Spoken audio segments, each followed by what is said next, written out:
नहीं मानती हूँ, आप मेरा एक बात नहीं मानिएगा।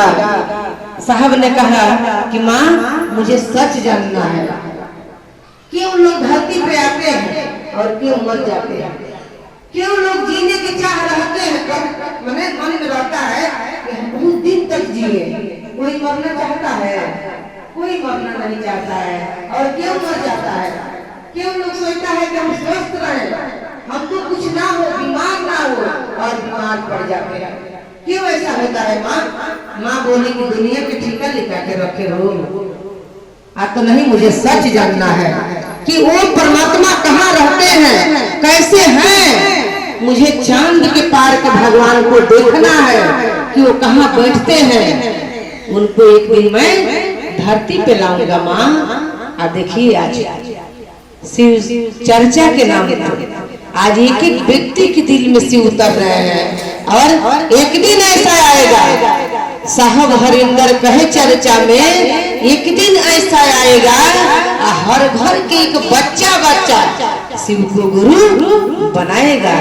एक दिन सचमुच में घर के एक बच्चा बच्चा शिव को गुरु बनाएगा, कभी जगत के कल्याण होगा। आज देखिए दुनिया में प्रेम कहाँ है, प्रेम खत्म हो गया है। लोग पति, अच्छा एक बात बताइए, अभी हम लोग सारे लोग सुने होंगे 2-3 को घटना हुआ है, अगर बेटा अपने माँ के पास सुरक्षित नहीं रहेगा तो कहाँ रहेगा? अगर पति अपने पत्नी के पास में सुरक्षित नहीं रहेगा तो कहाँ रहेगा? पत्नियां लेके गई और पहाड़ से नीचे गिरा दी। कैसा प्रेम है? ये प्रेम थोड़े है, ये तो व्यापार है। तो इसीलिए साहब ने कहा कि प्रेम करिए महादेव से, उस परमात्मा से। जिस दिन प्रेम हो जाएगा उस दिन जगत के चीज हल्की हो जाएगी, सारे रिश्ता फीके पड़ जाएंगे, और महादेव परमात्मा हमारे और आपके ऊपर भारी हो जाएंगे, समझ हो जाएगा। ज्ञान माने क्या है? समझ। रहना नहीं देश वीराना है। सबको समझ में आ जाएगा कि धरती पर किसी को रहना नहीं है। जितने देर तक है कम से कम प्रेम से तो रह ले, अपने परिवार में, अपने घर में, और दूसरों से भी प्रेम से रहे।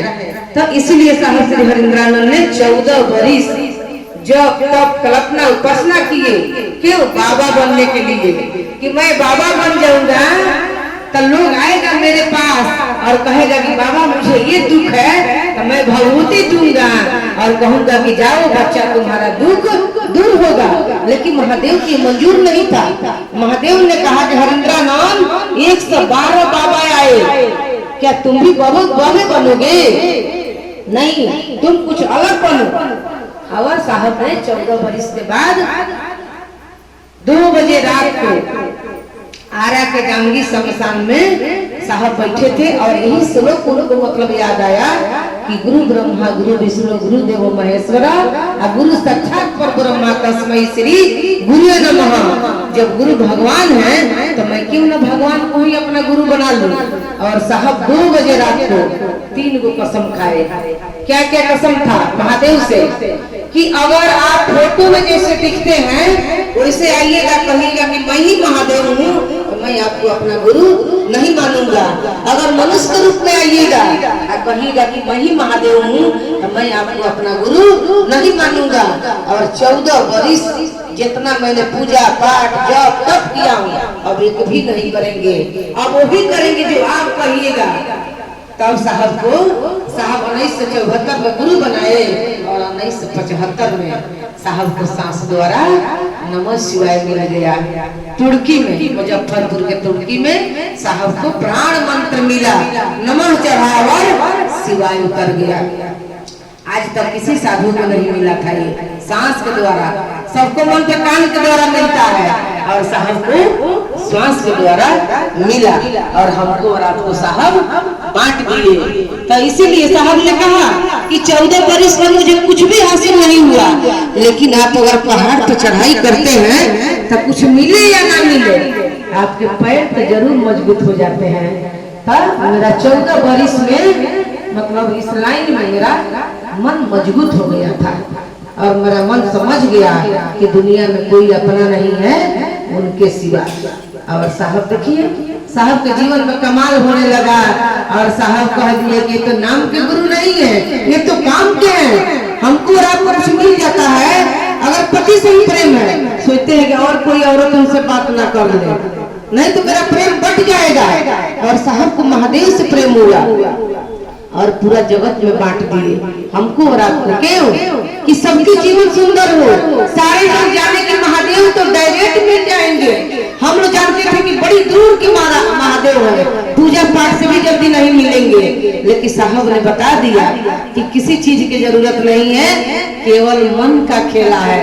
खूब पूजा करते हैं, आप पूजा करने जाते हैं और आंख बंद करते हैं, जैसे अगरबत्ती जलाते हैं और आंख बंद करते हैं, मन कहाँ जाता है?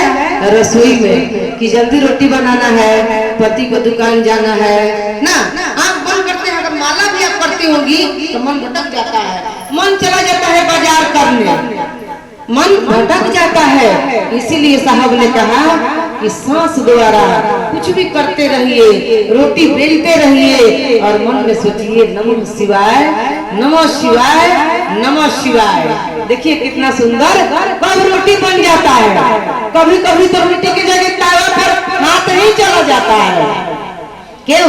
कभी कभी आप किसी के बारे में सोचती हैं, शरीर रहता है लेकिन मन यहाँ नहीं रहता है, मन वहाँ रहता है जहाँ हम और आप सोचते हैं जिसके बारे में। तो इसीलिए काम करते रहिए हाथ से और पैर से और मन से महादेव के नाम लेते रहिए। ये अनोखा चीज है, ये सबसे बड़ी पूजा है। आइए और दीदी से भी हम